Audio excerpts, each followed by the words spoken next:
best way of learning.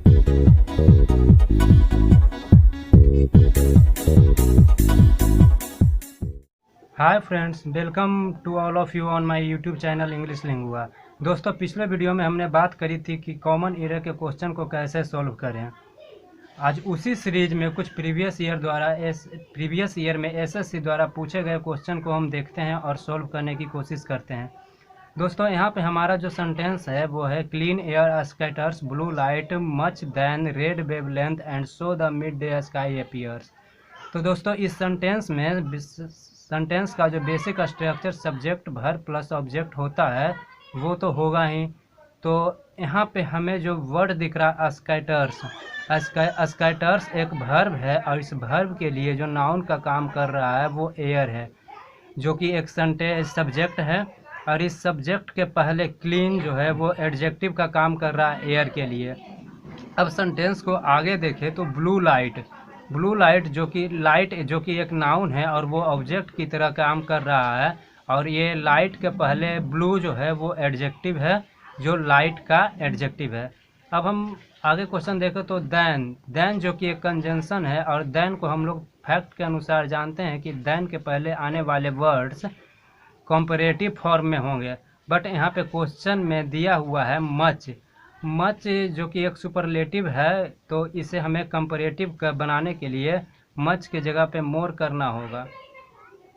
आगे देखते हैं रेड वेवलेंथ। यदि वेवलेंथ को देखें तो वेवलेंथ जो है हमारा नाउन है और इस नाउन के लिए ये रेड जो है वो एडजेक्टिव की तरह काम कर रहा है। और कंपैरिजन जो हो रहा है blue light and red wavelength के बीच। एंड सो को देखें तो यहाँ पे कंजंक्शन है, एंड सो कंजंक्शन है और उसके बाद द एक डिटरमाइनर लगा हुआ। डिटरमाइनर का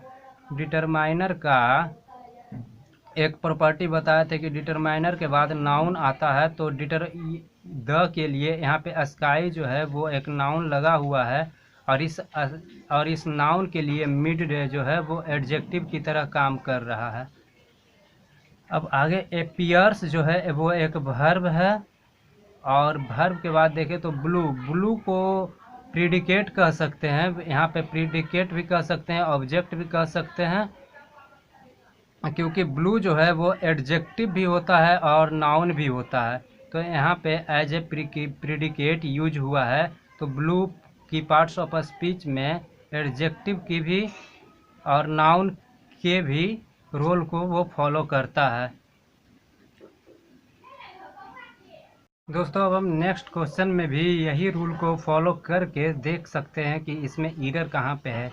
तो सब्जेक्ट वर्ब और ऑब्जेक्ट, तो इसमें पहले वर्ब को चूज करने के लिए शुड प्लस रियलाइज को देखें तो शुड एक मॉडल वर्ब है और ये model verb as a auxiliary verb work कर रहा है। रियलाइज को देखें तो मेन वर्ब के रूप में यहाँ पे है।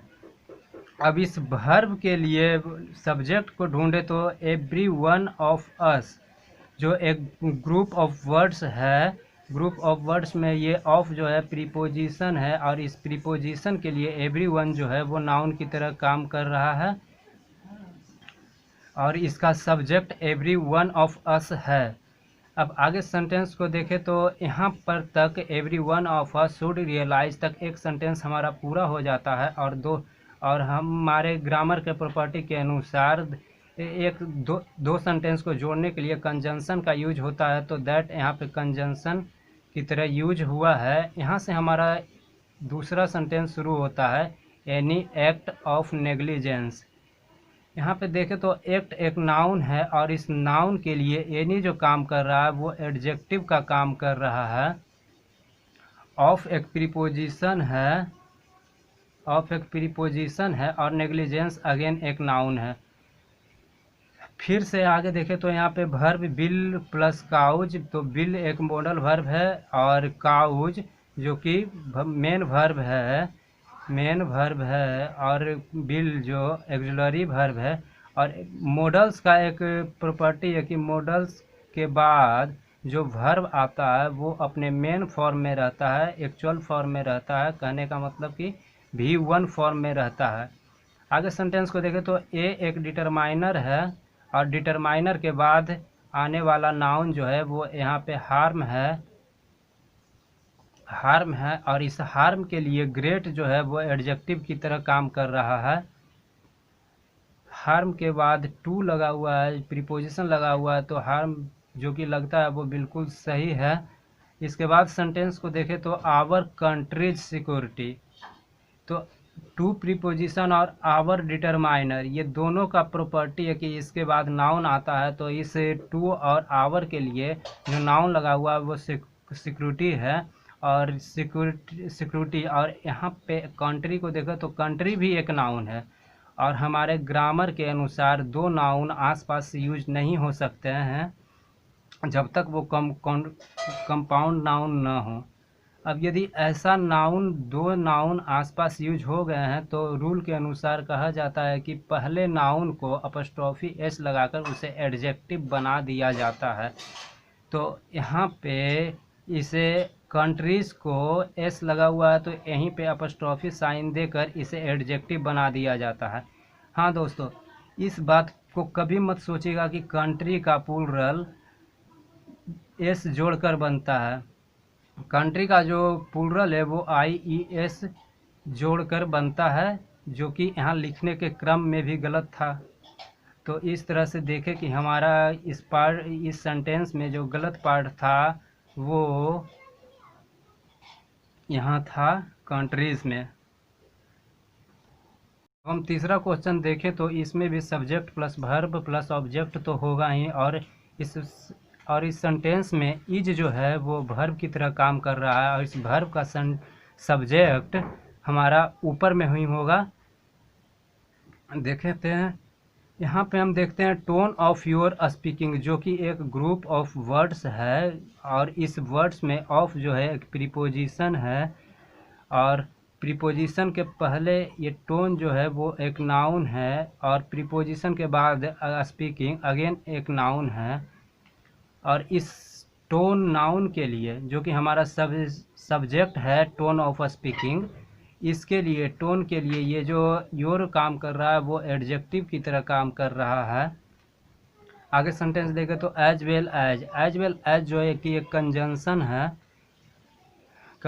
है। फिर फ्रेंड्स जो कि एक नाउन है और नाउन के पहले ये योर जो है वो एक डिटरमाइनर की तरह काम कर रहा है। आगे सेंटेंस देखें तो सरकास्टिक जो कि एक एडजेक्टिव है और इस एडजेक्टिव के लिए रियली जो है वो एडवर्ब की तरह काम कर रहा है। आगे बी एक प्रोनाउन है और टेक एक वर्ब है और सीरियसली एक एडवर्ब है।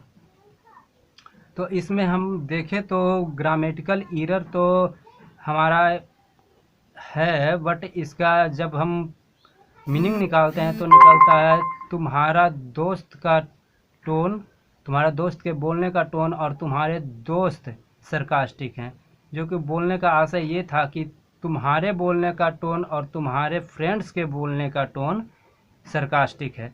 तो हमें यहाँ पे करेक्शन करने के लिए जो करना होगा वो फ्रेंड्स के ऊपर फ्रेंड पे अपॉस्ट्रोफी एस लगाकर इसको करेक्ट कर सकते हैं, क्योंकि फ्रेंड्स के बाद जब हम अपॉस्ट्रोफी एस लगाते हैं तो इसका मीनिंग जो निकलता है वो होता है your tone of speaking of your friends. अब ये सेंटेंस करेक्ट हो गया अपॉस्ट्रोफी एस लगाने के बाद। अब इसका मीनिंग सही मीनिंग निकल रहा है your tone of speaking as well as your friends tone of speaking, जो कि सही है। और यहाँ पे हमारा एरर पार्ट जो था वो यहाँ पे था।